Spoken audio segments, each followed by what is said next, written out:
Hello, my name is Kristin Hunt. I'm a transplant recipient of 28 years, and I am here to introduce Jill Brown, the Executive Director of Northwest Kidney Kids, a nonprofit serving kids with chronic kidney disease, end-stage renal disease, and their families in the Pacific Northwest for the past 15 years. She has faced similar experience as a mom of a kiddo with a kidney transplant, and Jill was able to give her daughter's a living donor in 2013. Thank you, Kristin. Kristin has a lot of great experience, and I'm really looking forward to having her moderate this session. And as we go through, we're going to call on her too to talk about some of her experience with camps, because she also works in the camp area and helps host and run camps for kids. So I'm really happy to be here, and thanks for having me. Okay, so today we're going to talk about the importance of camp. Before we get started, Kristin told you I work for Northwest Kidney Kids. I've been here for about 10 years as the director. Prior to Northwest Kidney Kids has been around for 17 years, supporting families in the Northwest, mostly Oregon and Southwest Washington, and families that go through Dornbecker's Transplant Hospital. But we do have families that come from other places.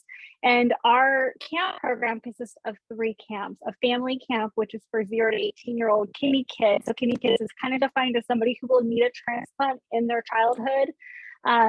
And their families come to a family camp. And then we also have a youth camp that started as like a 1-day teen camp that was added on to our family camp. And today is now going to be this summer will be a 5-day, 4-night youth camp. And then we have a winter retreat for our teens. And that's just a weekend camp for the teens to come back together a second time a year. And they really ask for that. So that's kind of been my experience. And over the last 10 years at Northwest Kidney Kids, as we developed our camp programs from 1 to 2 nights, like having a few teens, so hopefully this summer having 30 youth at our youth camp, we've learned a lot of things. And one of the things I really wanted to talk today about is what's the difference between going to a typical camp and all the benefits you get from when you just go to a summer camp in general. And then what are the benefits of when you choose a medical camp like a transplant camp. So before we get started, or as we get started, I also just want to define camp. Any of us have our own definition of what camp can mean. And today what we're going to talk about is a camp is a day and or overnight experience in which your kids, usually grouped by age, are coming together. They're usually away from their family members. So we're not going to be talking about our family camp. We're really going to be addressing the youth camp and that overnight, or the moving away from the parents, outside of the parents' control. And then types of camps can be single-sex camps, being just boys, just girls. They could be co-ed, they could be residential, meaning that they're like 3 months long. They could be a week camp or 1 or 2 nights.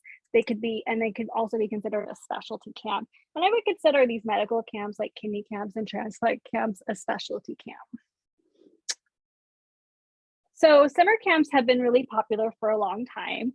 And there's a lot of good reasons, a lot of really good research on what makes camp so beneficial. And so some of the really great things that we learn about is that first, it just gives kids a different opportunity. They get out of their comfort zone and they can try new things. Many camps offer a lot of variety of activities, arts, sports, music, outdoor adventure. And sometimes these kids get an opportunity to just explore and experience something that they may not have been able to experience elsewhere. And this can just be really important to their development and their growth. Camp, of course, helps us with our social skills. It helps us make new friends. It brings together people from a diverse background. One thing I think I love most about our transplant camp is we all know our kidney camp is that it's not, kidney disease happens to everyone. So our camps really are very diverse from a really wide range of backgrounds. And it's really great to just see all these kids come together with one common theme, and that brings them together and really creates that social connection that they need.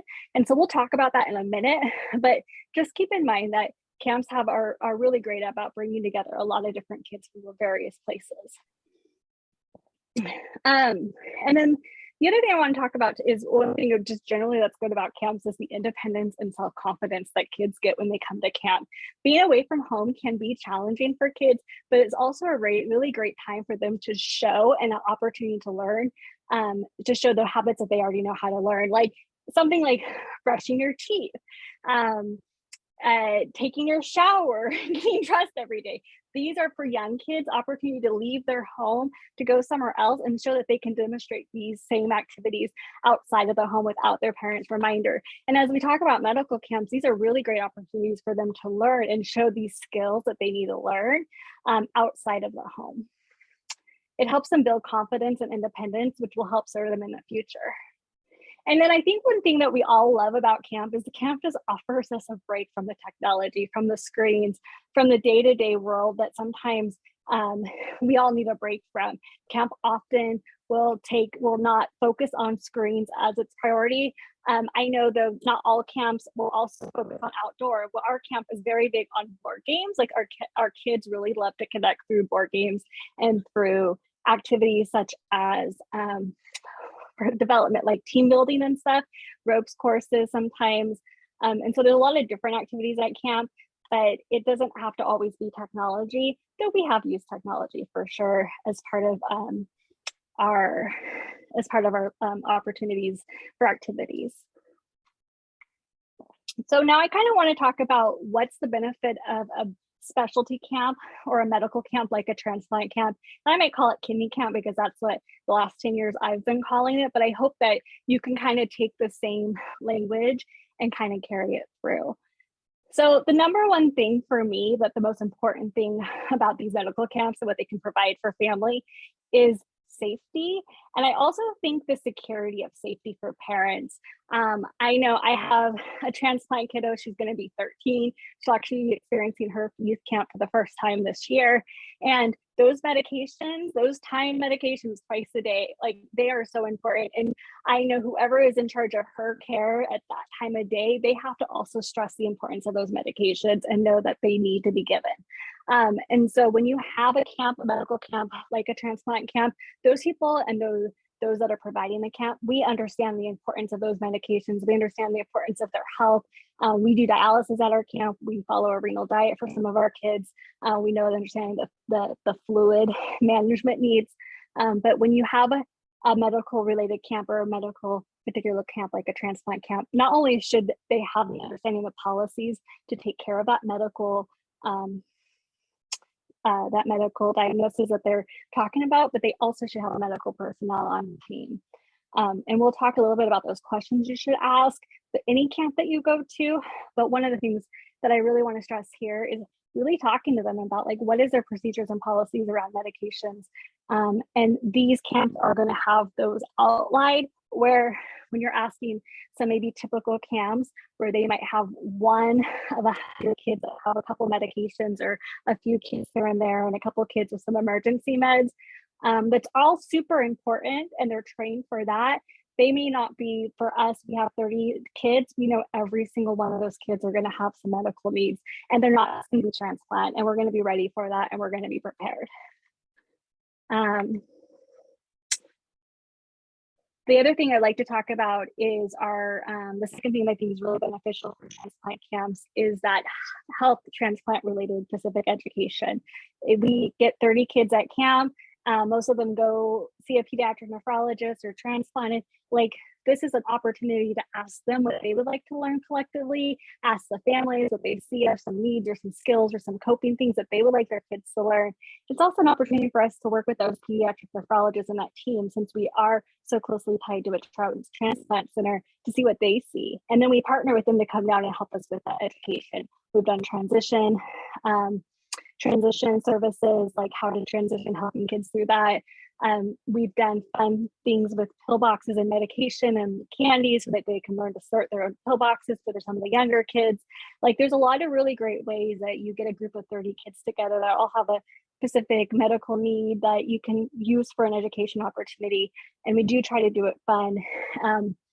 I will say that one thing here I would caution, if you or at other camps, if you're somebody, I know this audience is very broad, but if somebody's like thinking about what activities you want for your camp, and education is really important, is to make sure, remember these kids are like already past 101 education for medical.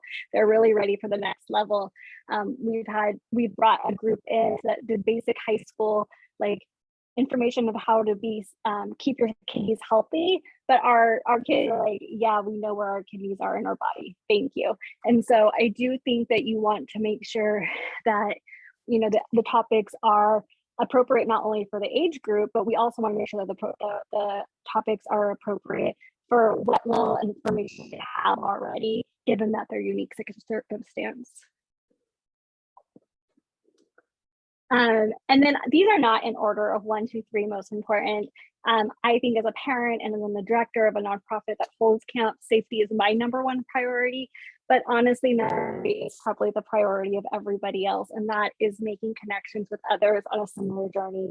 I think we're all here because we as parents, as providers, we all understand how important it is to make those connections, to have someone else walk beside us to help us. And kids need that too. And it's harder sometimes for them to make those connections.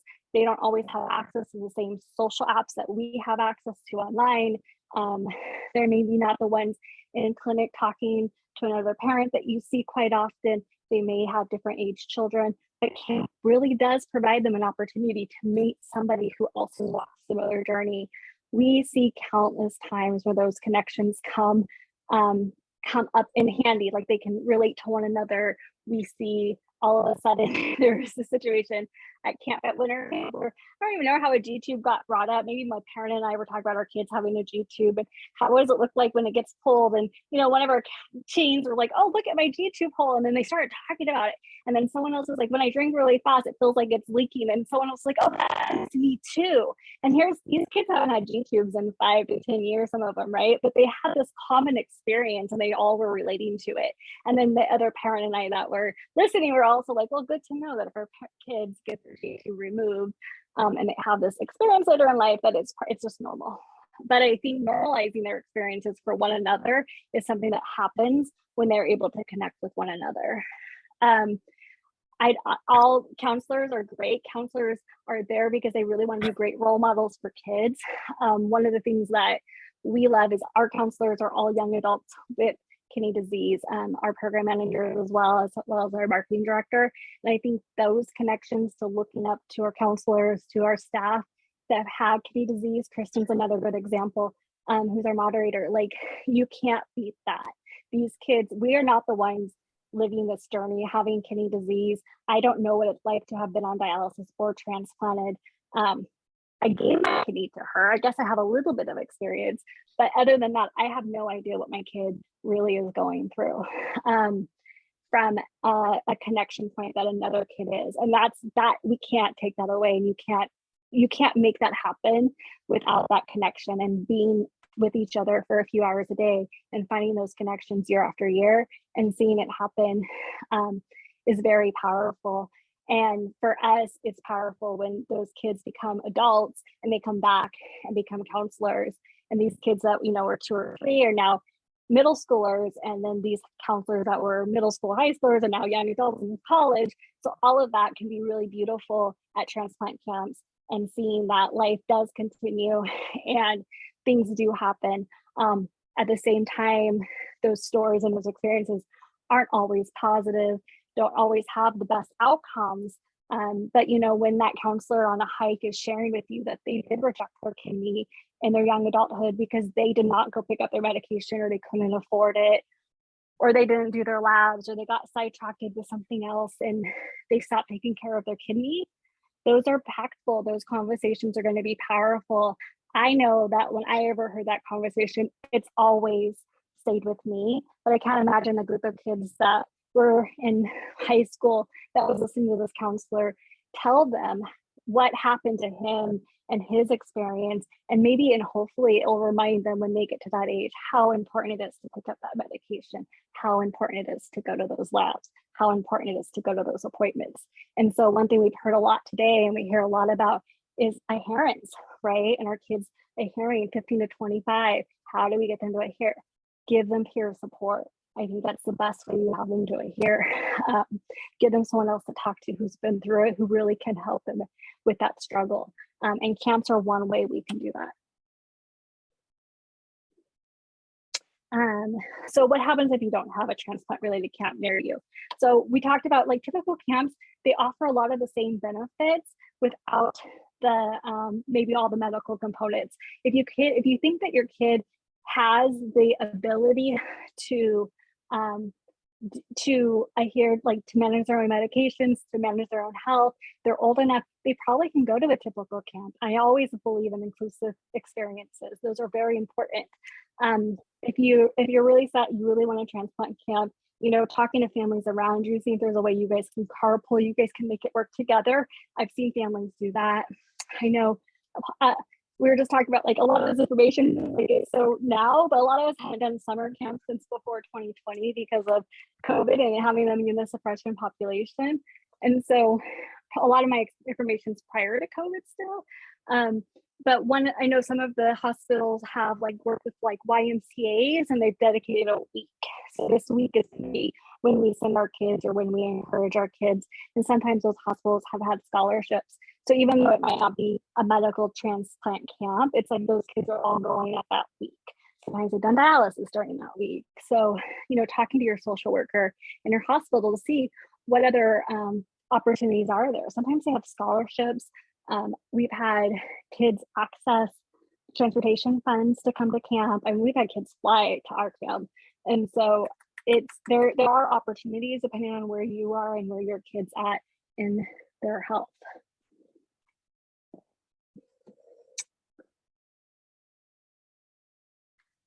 And then these are just questions that I thought you could, you know, that I will share with you that you could ask a camp director or a camp if you were going to send your kid.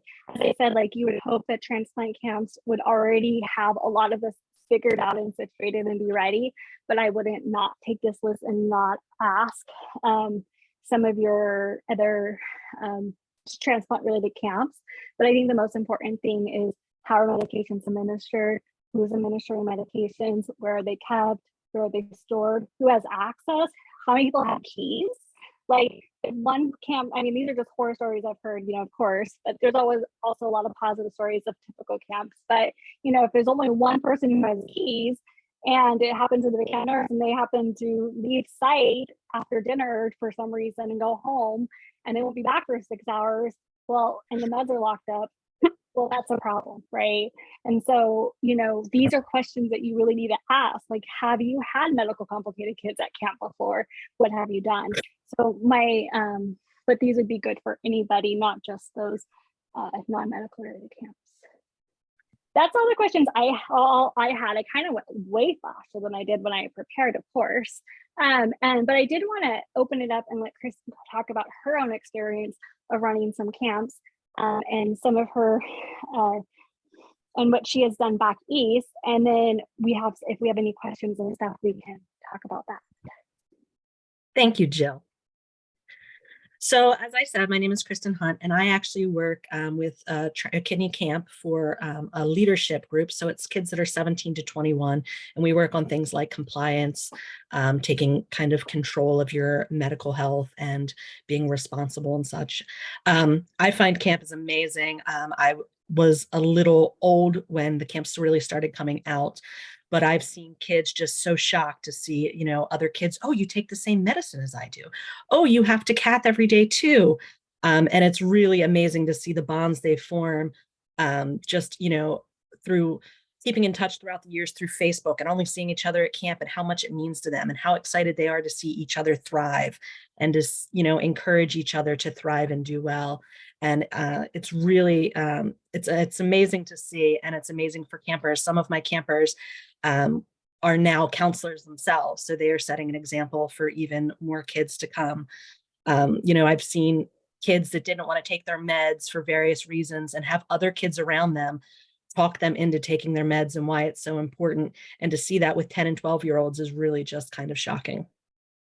I don't want to talk too much about that. I kind of wanted to get to some of the questions because we had some good questions. So Jill, yeah. I will send some of these to you. One of them was actually, at what age can transplant kids first be sent to camps? I don't know the bare limit. I know the Hopkins camp starts at 8. I think maybe you have more information.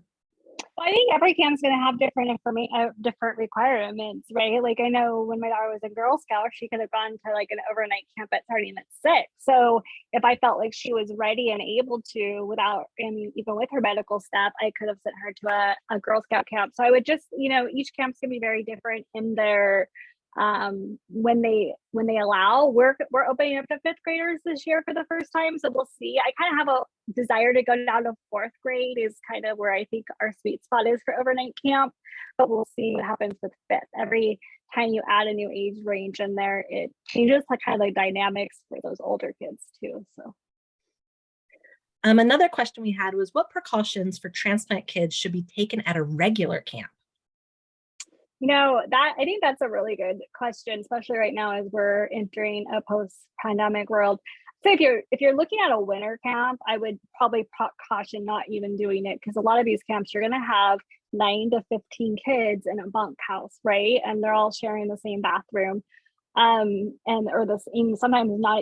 you have 40 kids sharing the same bathroom, and you have bunkhouses of 9 to 15 kids. So just be cautious of that. But if your kid is healthy and is able to attend school and is able to, be a part of the community, they probably could go to a regular camp as long as you feel like they can adhere to their own medical stuff. The other precautions you would take is seeing if there's potentially like things that we talk about when like kids go to college dorms, right? Is like, can you single bunk? Can you have a room, maybe a bunkhouse that has less people in it, so it's not so many? What is their precautions for buffet? One thing we really laughed about during the pandemic afterwards, when all these state guidelines were coming out we live in Oregon, so it's pretty progressive, conservative, whatever, but we had a lot of strict guidelines for camp, like these huge pages of guidelines. And we kind of laughed because we're like, already doing, because we are an immune compromised camp, like washing hands before the buffet, making sure, that people are having, I don't know, it's kind of silly. So I think a lot of those camps weren't doing it. So asking those questions of how do you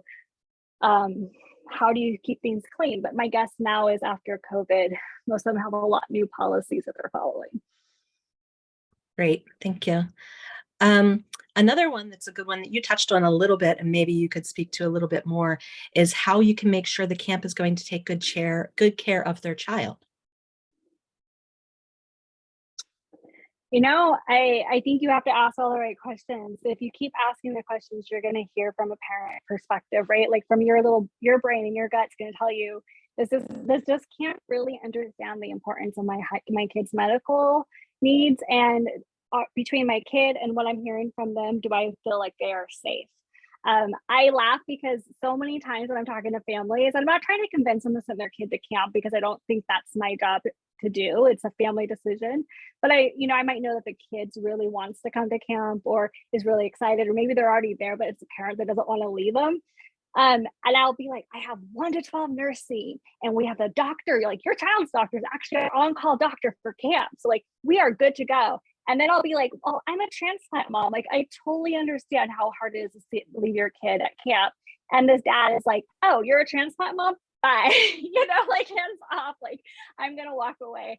And so sometimes I laugh because it's not really all the medical stuff that makes our families feel safe at camp. Sometimes it's the fact that we have parents that understand the importance, or we have kids that understand the importance at our camp. And so I don't have a great answer for you to how you make sure. I just think you have to ask questions, and your child, and their needs, and what accommodations they need. Like if you get your kid up every day for meds, and that they're never going to get themselves up, maybe it's not the right year to send them to a typical camp, right? Maybe they need to go to a medical camp where they're going to make sure that those meds are happening. So it's just about filling out what your child's ready for, what that camp is ready to offer. And then I would say, if it's a typical regular camp, or probably anyone, what they say they can do at 100, take it down 20% and say, would you be okay if meds were an hour late?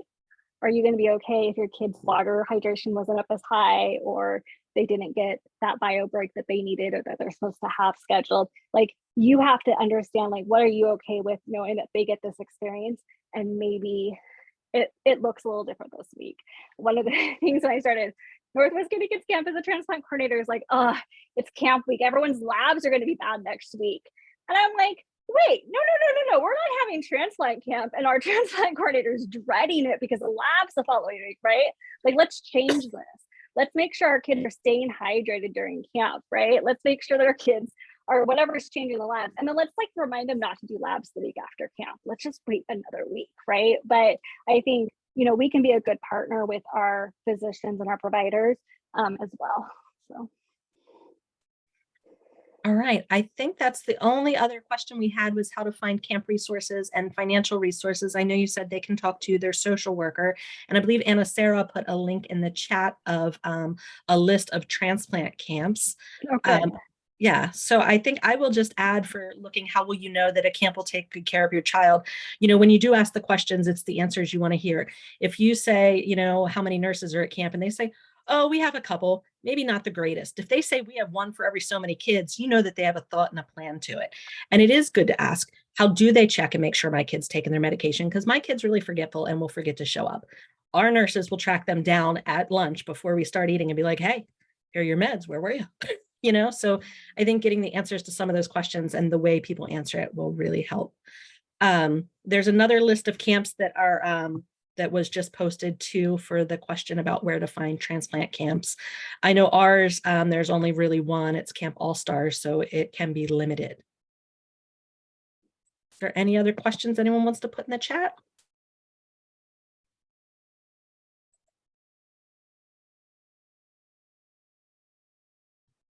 I don't think so. Well, thank you, everyone. Thank you, Kristin, for moderating. It's great to be here, and I'm always open to questions and suggestions and anything you want to talk about. Thank you so much, Jill. Everyone have a great day.